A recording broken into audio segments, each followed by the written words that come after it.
An Ethiopian delegation was warmly greeted in Washington on Thursday as part of a visit to the U.S. by Prime Minister Abiy Ahmed. The United Nations Children's Fund warns of an HIV crisis in teen girls. And we'll take you inside the National Museum of African American History and Culture to explore the world of Swahili art. Africa 54 starts right now. Good evening, I'm Esther Gidhui. You're in for Vincent Makori. This is Africa 54. Ethiopian Prime Minister Abiy Ahmed is making his first visit to the United States on Thursday after instituting a series of transformative reforms in his homeland. In less than 4 months in office, Abiy has led a dramatic turnaround. His sweeping reforms have quelled dissent, boosted civil liberties, and begun to heal wounds from decades of ethnic tension and marginalization. Ethiopian officials were warmly greeted after arriving at Dallas Airport just outside Washington, D.C. this morning. Ethiopians in Washington are also expected to turn out in large numbers to greet Prime Minister Abiy during his visit. Abiy was elected by the ruling Coalition Executive Council after his predecessor Haile Mariam Desalegn abruptly resigned. Since assuming office, Abiy has focused on improving human rights, reducing corruption, and introducing economic and political reforms that can potentially move Ethiopia toward a more democratic society. During his stay in the U.S., Prime Minister Abiy is connecting with Ethiopians in the U.S. to promote his reforms and encourage diasporans to return home and assist with the unfolding changes. VOA reporter Solomon Abate joins us live from the Watergate Hotel here in Washington. Solomon, a lot of excitement about Abiy's arrival in the U.S., but what more do we know about his itinerary?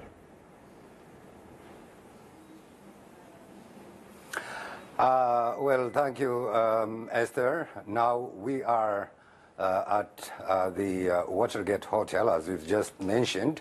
Here, a big meeting is underway. This meeting is long anticipated. It is a meeting of religious leaders of Ethiopia, specifically leaders of Ethiopian Orthodox Church. This church was under a big problem in the past 27 years, and now the clergy, the archbishops, have been trying to resolve their issues, and now the reconciliatory and peace conference is underway in the presence of the Prime Minister. He preferred to make this meeting the first in his 6-day stay in the United States. It seems now the bishops agreed to come to peace and to unite the church. So it is really a significant meeting. He arrived here in Washington, D.C.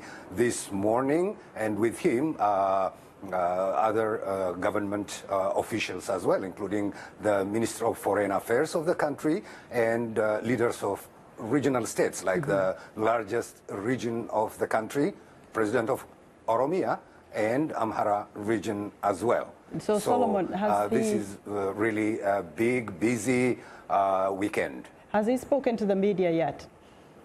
Yes, Esther. And has he spoken to the media? Has he spoken would you to say you? That again, please? Has he spoken to the media at all since he arrived? Not yet. Not yet. But you did speak to a couple of officials that in his delegation? As soon as he arrived at the airport.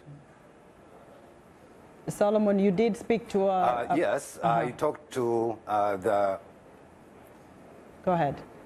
I interviewed the Minister of Foreign Affairs. He said the Prime Minister is here to talk to Ethiopians, and in fact this is unprecedented move. So he came here to not as an official guest of the United States, but he planned to talk to Ethiopians, and he hoped to galvanize a big support from Ethiopians in diaspora. So this is one of his missions. Solomon, that is what the Minister of Foreign Affairs said. And Solomon, again, and I talked to the president of the Oromia region, and he came and he said they came with peace to the United States.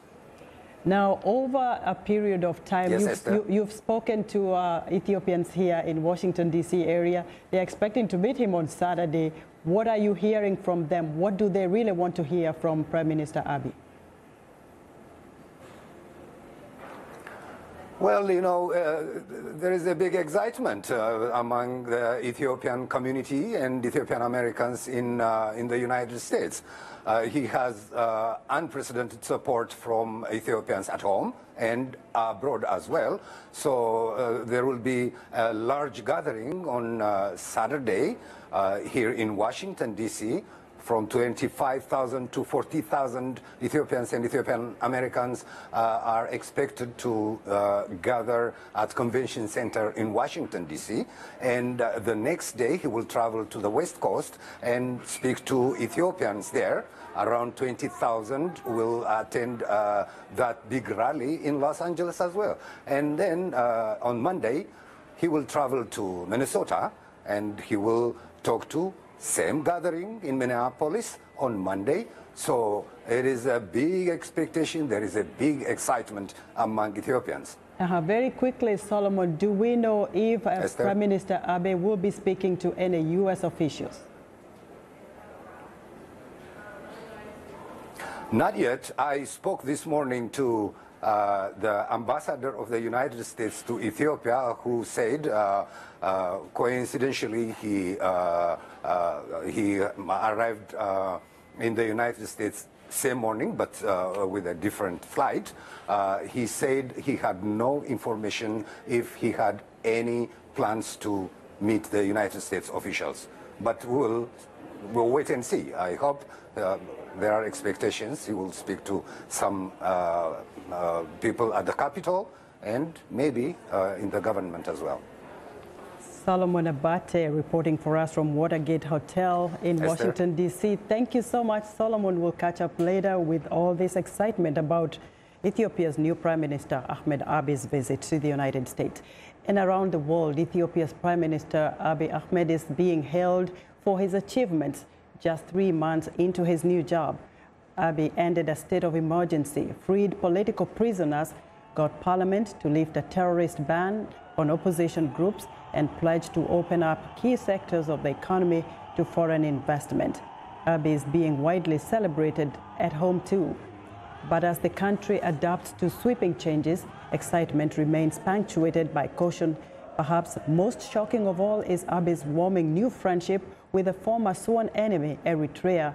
The new relationship with Eritrea has ended decades of war and mistrust. South Sudan's rival leaders late Wednesday agreed to share power once again in the latest effort to end a 5-year civil war, only days after the United States remained skeptical a final agreement could be reached. South Sudan's Information Minister Michael Makuei-Lueth announced the agreement between President Salva Kiir and opposition leader Riek Machar to reporters in Khartoum. Sudanese Foreign Minister Al-Didri Mohammed says the final agreement will be signed on August 5th. There was no immediate comment from the opposition. According to Sudan's official news agency SUNA, President Kiir will lead South Sudan's government during a transitional period, and Machar will return as his first vice president. Zimbabwe has 23 candidates running for president on July 30th, but Monday's presidential contest largely appears to be between incumbent President Emmerson Mnangagwa and charismatic preacher Nelson Chamisa. Opinion polls say the race is tight, making a runoff on September 8th a likely possibility. Mnangagwa, a 75-year-old former intelligence chief known as the Crocodile and a longtime ally of former President Robert Mugabe, has welcomed in foreign media and international observers from the EU, US, and the Commonwealth, and opposition parties have been freely allowed to campaign. Chamisa, 40, a trained lawyer, has already discredited the process, accusing the Zimbabwe Electoral Commission of bias, citing opaque ballot paper printing and a voter's roll that includes dead people and children. Leaders of 5 major emerging economies, known as the BRICS nations, are sounding the alarm over what South Africa's president described as recent threats to multilateralism and sustainable global growth, and not a so-coded reference to a brewing trade war between the U.S. and China, the BRICS' wealthiest member. This year's three-day summit between Brazil, Russia, India, China, and South Africa could usher in a new era of global cooperation without some of the traditional power players. Here's VOA's Anita Powell. South Africa became the fifth BRICS member as part of the bloc's aim to level the global playing field by representing non-traditional powers. This year, amid the growth of protectionist trade policies and politics, leaders say that is more important than ever, especially as President Donald Trump has threatened a trade war with China. Chinese President Xi Jinping raised his concerns as the summit began. A trade war should be rejected because there will be no winner. Economic hegemony is even more objectionable because it will undermine the collective interest of the international community. Those who pursue this cause will only hurt themselves. His warning is a response to Trump's frequent complaints. These countries have been ripping us off for decades. It doesn't take a week, it takes a little longer. But we're going to get it done. But just remember, we can't lose $817 billion. We rebuilt China. What the European Union is doing to us is incredible. How bad? Summit watchers say such blunt rhetoric from the U.S. will influence this year's meeting. The protectionist measures that they have put on in terms of trade and the trade wars that have every country in the globe speaking. But something that the BRICS have actually come out and actually spoken about quite strongly is the fact that they want to support multilateralism and, a rules-based world order. But she says BRICS may use these trade war threats to seek a new world order, even beyond the five-member bloc. Something that's different about BRICS this year, specifically South Africa as a host country, is that this initiative not only is about the BRICS member countries, the 5 countries, but actually we've seen an outreach of neighborhood countries being invited. So this is taking along the Africa developmental agenda and bringing it into the BRICS agenda. Countries like Rwanda, like Senegal, like Togo have been invited to come and attend. And that BRICS leaders say was the point all along, to give the world's non-traditional powers their own seat at the world's table. Anita Powell, VOA News, Johannesburg. We want to know what you think about Africa 54 and the stories we cover. Join the conversation on Facebook. The address is Africa 54. We're also streaming our show live on Facebook, so check us out and share our show with your friends. Still ahead on Africa 54, UNICEF sounds the alarm over HIV/AIDS infection rate in teenage girls. But first, a look at Thursday's headlines.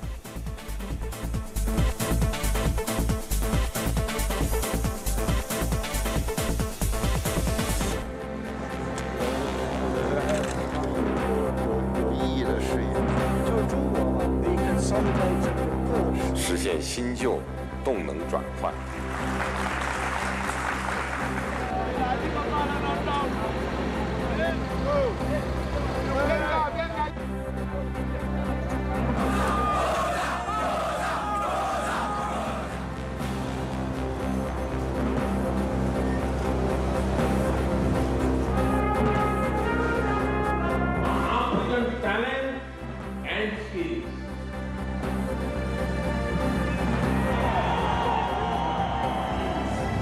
For disciplines,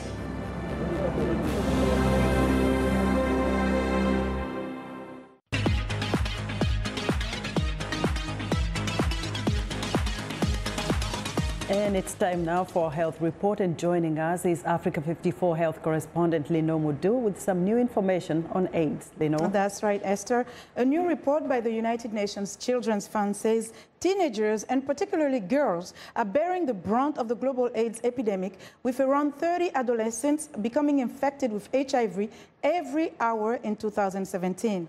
Of those 30 new infections each hour, among 15 to 19 years old, 2/3 of the infections were among girls. Adolescents between the ages of 10 and 19 account for almost 2/3 of the 3 million under 19-year-olds living with HIV. And while AIDS-related deaths among all other age groups have been falling since 2010, those among older adolescents aged 15 to 19 have seen no reduction.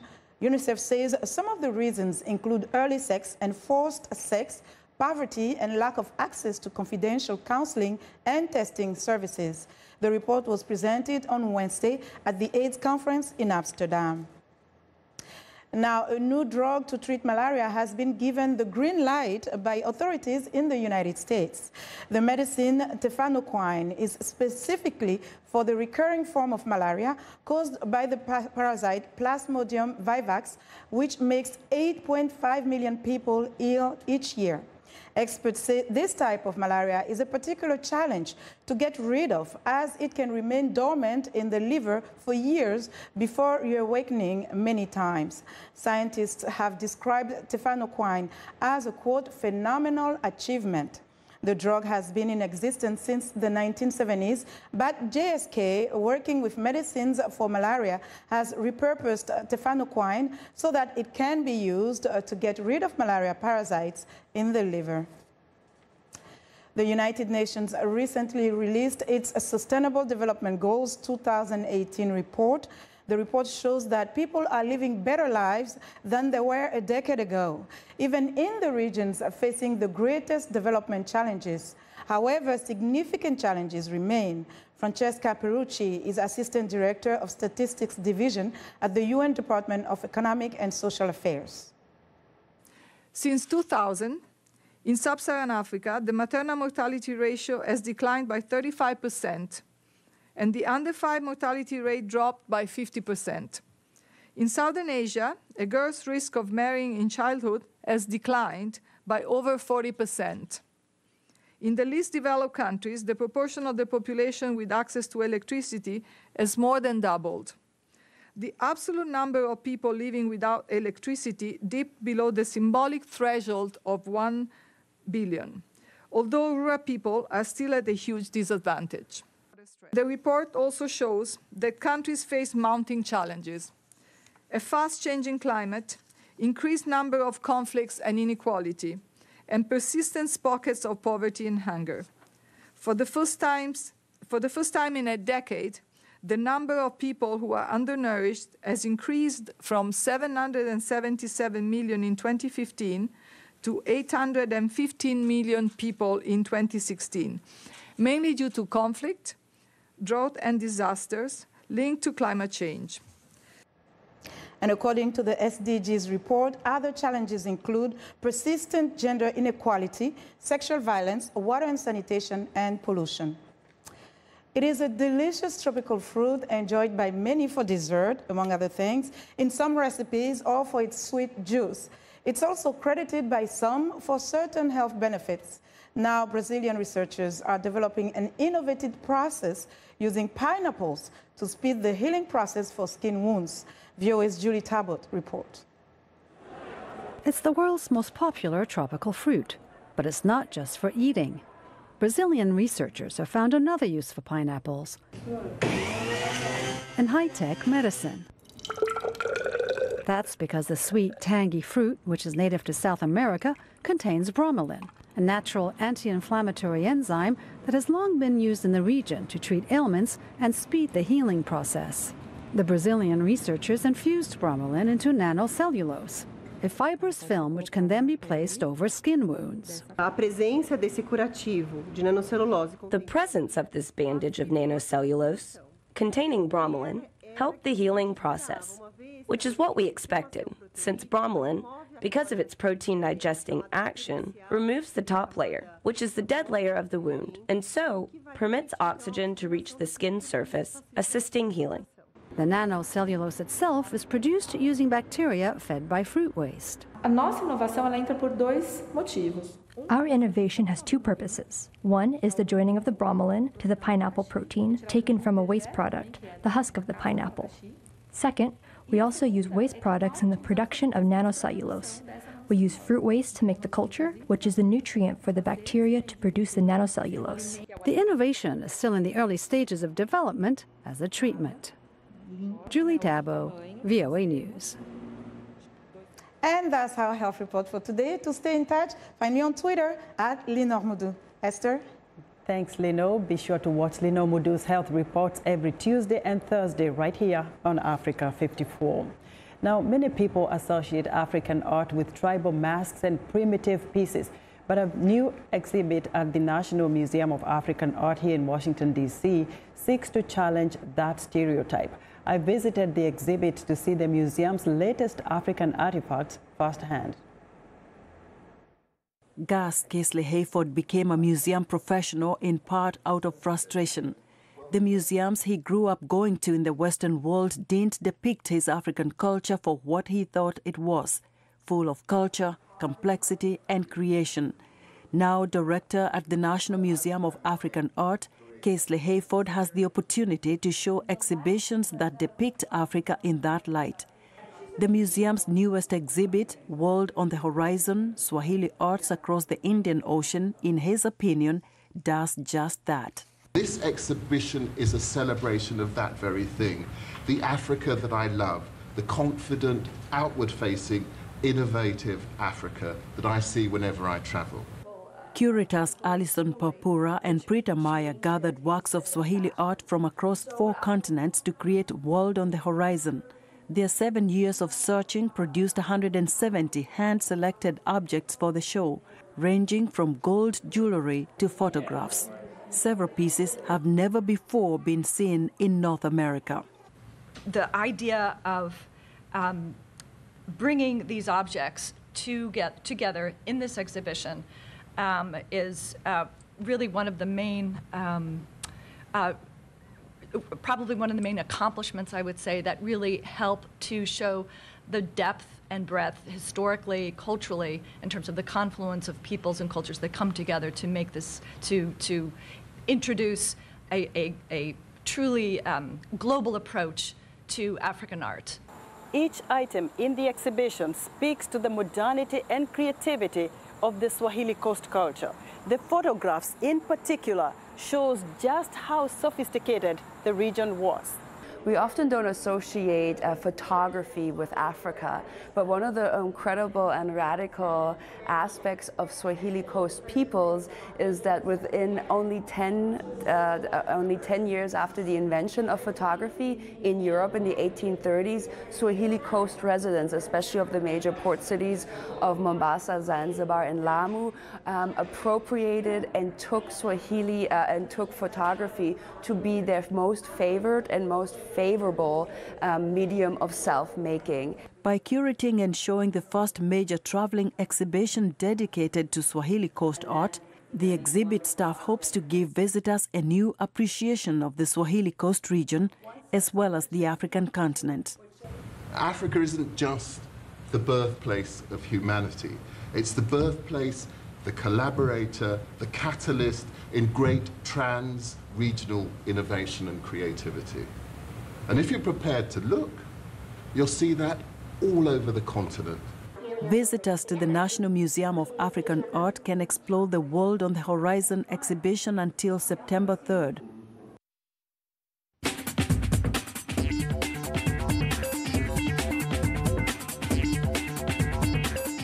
Welcome back to Africa 54. Here's what's trending. Babalawo is one of the songs from South African-based Nigerian artist Femi Koya. His style is a contemporary mix of jazz, Afrobeat, and West African highlife music. Koya went to South Africa in 2005, carrying with him a strong musical influence, but with a curiosity and ability to sample the deep musical culture of his new home. He has performed alongside stars like Youssou N'Dour, Yvonne Chaka Chaka, King Sunny Ade, and Oliver Mtukudzi, among others.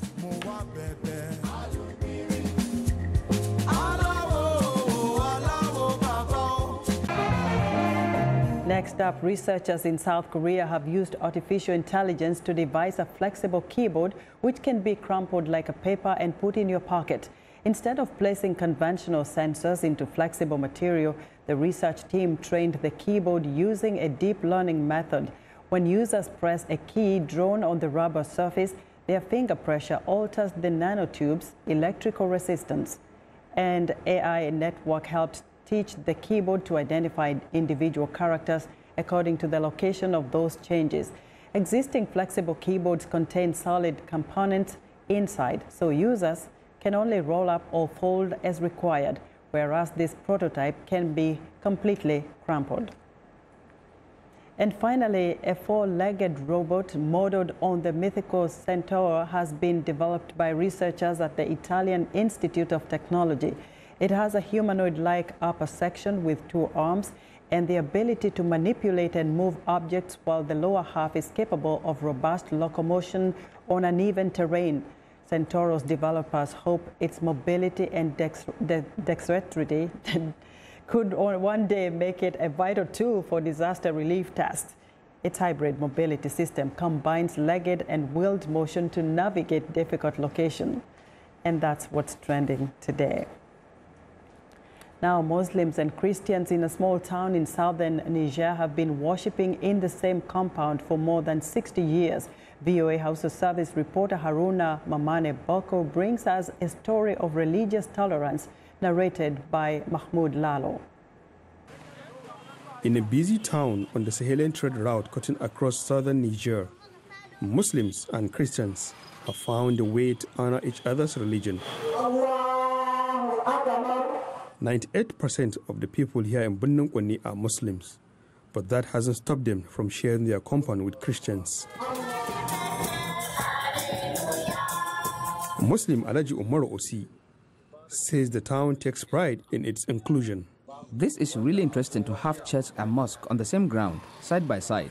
People are worshipping their Lord in peace without conflict. Christian Adime Pelagi Marius says it is religious acceptance built on mutual respect. Sincerely, we Christian women who are here in Birnin Kwanni, we're living peacefully. We have no major differences with our neighbors. Muslim Romana Tunuhu says her mosque sharing a compound with the church helps bring two communities together. Sometimes they invite us to their ceremonies, even though we have different understanding about religion. This cannot be the reason not to stay together. Mayor Munkael Soka says that togetherness shows his town's commitment to peaceful coexistence. There are no problem between Muslim and the Christian in Birnin Kwanni, and it is our desire to build on the peace and tranquility. That tranquility has been strained at times.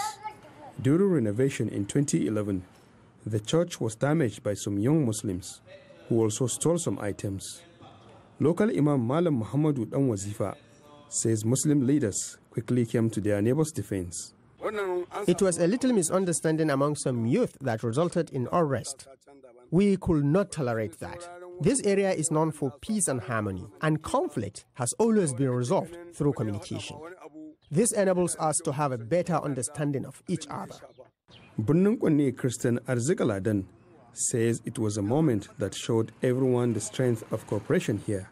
When the unrest began, I was optimistic because it was not being carried out by people who are well-informed Muslims. And that's our show for today. Good night from Washington.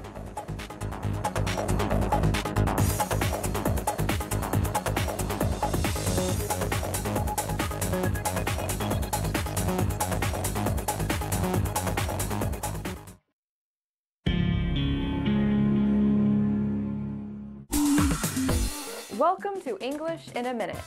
A lot of American English idioms refer to parts of the body. Get off on the wrong foot. Are Anna and Jonathan having trouble learning a dance? How did it go meeting your girlfriend's family? Well, it was interesting.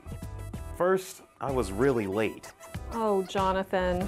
Yeah, and then at dinner I spilled my water all